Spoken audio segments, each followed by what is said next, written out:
সকলকে জানাই জয় যিশু। আপনাদেরকে আরেকটি বার স্বাগত জানাই আমাদের ইউটিউব চ্যানেলে। আমি শ্রাবন্তী মণ্ডল। আজকে আমি আপনাদের মাঝে আরেকটি ঈশ্বরের বাক্য নিয়ে এসেছি। আপনাদের যদি কোনো রকম প্রার্থনার অনুরোধ থাকে তাহলে আমাদেরকে আপনারা প্রার্থনার অনুরোধ পাঠাতে পারেন। আসলে ঈশ্বরের বাক্যে যাওয়ার আগে আমরা প্রার্থনায় যাই। ধন্যবাদ প্রিয় পিতা প্রভু যিশু, তোমায় ধন্যবাদ জানাই। আজকে এই সুন্দর সময় দিয়েছো, সেই জন্য তোমায় ধন্যবাদ জানাই। প্রভুকে এই মুহূর্তে যে বাক্য আলোচনা করবো, প্রভু তুমি আমাদের সাহায্য করো। আর এই মুহূর্তে আমার সাথে যে সকল মানুষ তোমার সেই বাক্য শুনবে তাদেরকে তুমি আশীর্বাদ দান করো। আমরা যেন আজকে এই বাক্য থেকে নতুন কিছু শিখতে পারি, সেইভাবে তুমি আমাদের আশীষ দান করো, রক্ষা করো। সকল ধন্যবাদ দিয়ে প্রার্থনা প্রিয় পিতা প্রভু যিশু তোমার নামে চাই, আমেন। আজকে আমি যে বাক্যটি নিয়ে আলোচনা করব সেটা থেকে আমরা জানতে পারবো যে হ্যাঁ, আমরা কঠিন পরিস্থিতিতেও আমরা কিভাবে ঈশ্বরের প্রতি বিশ্বাসে স্থির থাকি, বা আমরা স্থির থাকতে আদৌ পারি কি না সেটাই আমরা দেখব। আমাদের চলার পথে বা আমাদের দৈনিক জীবনে প্রত্যেকটা মুহূর্তে প্রায় আমাদেরকে পরীক্ষা দিতে হয়। আমরা পরীক্ষা দিয়ে চলি, কখনো কোনো খারাপ পরিস্থিতি আসে, সেই সময় আমাদেরকে পরীক্ষা দিতে হয়।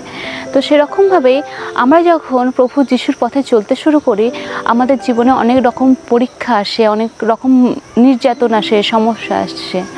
সেই সময় কি আমরা আদৌ স্থির থাকতে পারি প্রভু যিশুর প্রতি বিশ্বাসে? সেটাই আজকে আমরা দেখব।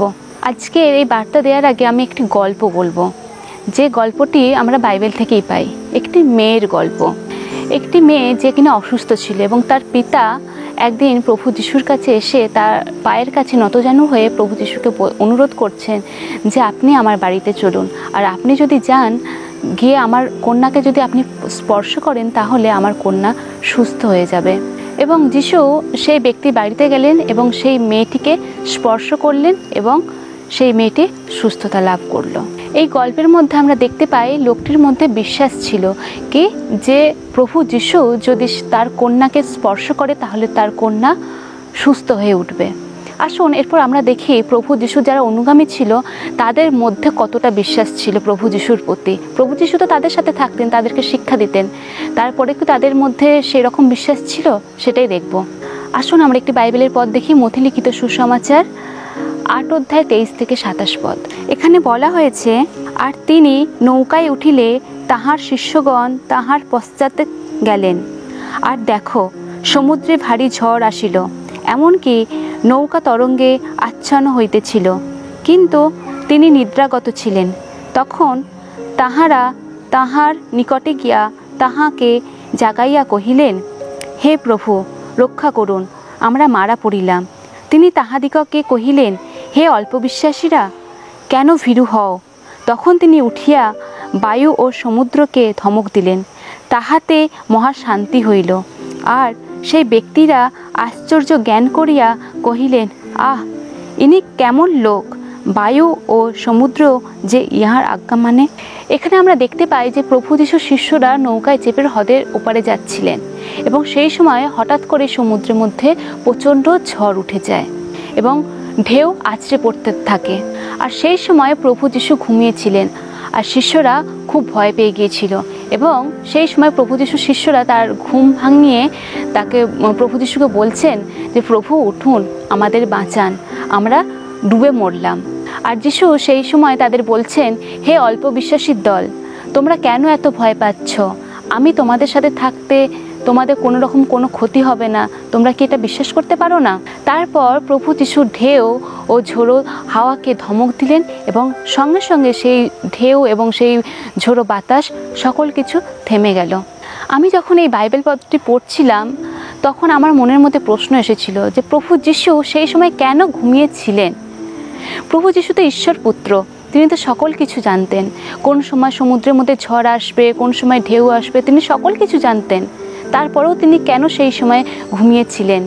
আর তিনি এতই ঘুমের মধ্যে ছিলেন যে অত ঝড় এসেছে, অত ঢেউ এসেছে নৌকার মধ্যে, তখনও তার ঘুম ভাঙছিল না। তার শিষ্যরা তাকে জাগিয়ে তুলেছিল। এখানে আমার মতামত, হয়তো আমি সঠিক নাও হতে পারি, প্রভু যিশু হয়তো তার অনুগামীদের বা তার শিষ্যদের বিশ্বাসের পরীক্ষা নেবার জন্য তিনি সেই সময় ঘুমিয়েছিলেন। কেননা যিশু এখানে তার শিষ্যদের বলছে, হে অল্প বিশ্বাসীর দল, তোমরা কেন ভয় পাচ্ছ? যিশু তার শিষ্যদের তার প্রতি বিশ্বাসে পরীক্ষা নিচ্ছিলেন। আমরা এখানে দেখতে পাই প্রভু যিশুর শিষ্যরা তাকে বিশ্বাস করত, কিন্তু তিনি যে ঈশ্বর পুত্র তারা কিন্তু সেটা সেইভাবে বিশ্বাস করে উঠতে পারেনি। তা প্রভু যিশু যে সকল কিছু করতে পারে, তৃতীয় যে তার কথা শুনতে পারে, সেটা কিন্তু তারা তখনও বিশ্বাস করে উঠতে পারেনি। আসুন এখানে আমরা আরেকটি বাইবেলের পদ দেখি, মথি লিখিত সুসমাচার 14 অধ্যায় 31 পদ। এখানে প্রভু যিশু পিতরকে বলছেন, হে অল্প বিশ্বাসী, কেন সন্দেহ করিলে। এখানে একটি গল্প আছে যেটা আমরা সকলেই জানি। প্রভু যিশু যখন জলের উপর দিয়ে হেঁটে আসছিলেন, তখন তার শিষ্যরা দেখে ভয় পেয়ে গিয়েছিল, এবং তখন প্রভু যিশু তার শিষ্যদের উদ্দেশ্যে বলেছিলেন যে তোমরা ভয় করো না, এটা আমি। এবং তখন পিতর প্রভু যিশুকে বলছেন যে প্রভু, এ যদি আপনি হন তাহলে আমাকে অনুমতি দিন এই জলের উপর দিয়ে হেঁটে আসার জন্য। তখন প্রভু যিশু পিতরকে সেই অনুমতি দিলেন সে জলের উপর দিয়ে হেঁটে আসতে। আর যখন পিতর সে জলের উপর দিয়ে হেঁটে যাচ্ছিল, সে প্রভু যিশুর দিকে তাকিয়ে এগিয়ে যাচ্ছিল। আর কিছুক্ষণ পরেই সমুদ্রে প্রচণ্ড ঝড় ওঠে, আর সেই সময় সে ভয় পেয়ে যায় এবং সে জলে ডুবতে থাকে। আর তখন সে চিৎকার করে বলে, প্রভু আপনি আমায় বাঁচান। আমরা এখানে দেখতে পাচ্ছি যে পিতর যখন প্রভু যিশুর দিকে লক্ষ্য রেখে সে যখন এগিয়ে জলের উপরে হাঁটছিল, ততক্ষণ সে ঠিক ছিল। যখনই তার মনের মধ্যে ভয় এলো, তখনই সে ডুবতে থাকলো। আমরা এখানে দেখতে পাই পিতর প্রভু যিশুর একজন শিষ্য ছিলেন, তারপরেও পিতর সেইভাবে প্রভু যিশুকে বিশ্বাস করতেন না। কারণ প্রভু যিশু পিতরকে বলছেন যে হে অল্প বিশ্বাসী, তুমি কেন সন্দেহ করলে। আর প্রভু যিশু যখন পিতরকে প্রশ্ন করেছিল যে তুমি কেন সন্দেহ করলে, পিতরের কাছে কোনো রকম কোনো উত্তর ছিল না, কোনো উত্তর সে দিতে পারেনি। সেই রকম আজকের দিনেও তিনি একই রকম প্রশ্ন আমাদের কাছেও করছেন। আমাদের কাছে কি উত্তর আছে? আমরা কি প্রভু যিশুকে সেইভাবেই বিশ্বাস করি, নাকি আমাদের মনের মধ্যেও সন্দেহ রয়েছে? যিশু বারবার তার শিষ্যদের বা তার অনুগামীদের বিশ্বাসের কথা বলছেন। আমরা বাইবেল দেখতে পাই যে প্রভু যিশু বলছেন তোমাদের বিশ্বাস যেন একটি সর্ষের দানার মতো হয়। আমরা অনেক সময় অনেক ব্যক্তিদেরকে দেখতে পাই যে বড় বড় কথা বলে, আমরা প্রভুকে বিশ্বাস করি বা প্রভু প্রভু করে সবসময় চিৎকার করে, কিন্তু যখনই তাদের মধ্যে কোনো রকম সমস্যা আসে বা কোনো নির্যাতন আসে, তখনই কিন্তু তাদের মধ্যে সেই বিশ্বাস আর আমরা তখন দেখতে পাই না। সমস্যার কথা সমর্পিত না করে তখন তারা আগে নিজেরা চেষ্টা করে যে হ্যাঁ কিভাবে তারা সেই সমস্যার সমাধান করবে, তারপরে তারা প্রভু যিশুর কাছে সমর্পিত হয়। কিন্তু তাদের মধ্যে সেই বিশ্বাস আর আমরা তখন দেখতে পাই না। সেই রকমই আমাদের বিশ্বাস যেন সেই সর্ষে দানার মতো হয়, বড় করে দেখানোর কোনো কিছু প্রয়োজন নেই। নারকেল যেটা বড় হলেও ভিতরটা ফাঁপা, আর সরিষার দানা ছোট হলেও সেটা কিন্তু পুরোটাই নিরেট থাকে। সর্ষে দানার মতো আমাদের বিশ্বাসও, কিন্তু যেটুকু বিশ্বাস আমরা প্রভুকে করব, সেই বিশ্বাসটা যেন আমাদের নিরেট থাকে, তার মধ্যে কোথাও যেন ফাঁকা না থাকে। আমি প্রথমে একটি মেয়ের গল্প বলেছিলাম। তার পিতার বিশ্বাস ছিল যে প্রভু যিশু যদি তার কন্যাকে স্পর্শ করে তাহলে তার কন্যা বেঁচে উঠবে, এবং তার বিশ্বাসে কিন্তু তার কন্যা সুস্থ হয়েছিল। কিন্তু মথি 8 অধ্যায় 23 থেকে 27 পদ এবং মথি 14 অধ্যায় 31 পদে আমরা দেখতে পাচ্ছি প্রভু যিশুর শিষ্যদের প্রতি সেরকম বিশ্বাস ছিল না, তারা অল্প বিশ্বাসী ছিল। প্রভু যিশু তার শিষ্যদের মাঝে থাকার পরেও তার শিষ্যদের কিন্তু বিশ্বাস ছিল না। একবার ভাবুন তো, এখন আমাদের মাঝে প্রভু যিশু নেই, তার বাক্য আছে, পবিত্র আত্মা আমাদের মধ্যে আছে। আমরা কি এখনও আমরা সেই তার শিষ্যদের মতো প্রভু যিশুকে বিশ্বাস করি, নাকি তার থেকে আমরা বেশি বিশ্বাস করি সেই কন্যার পিতার মতো?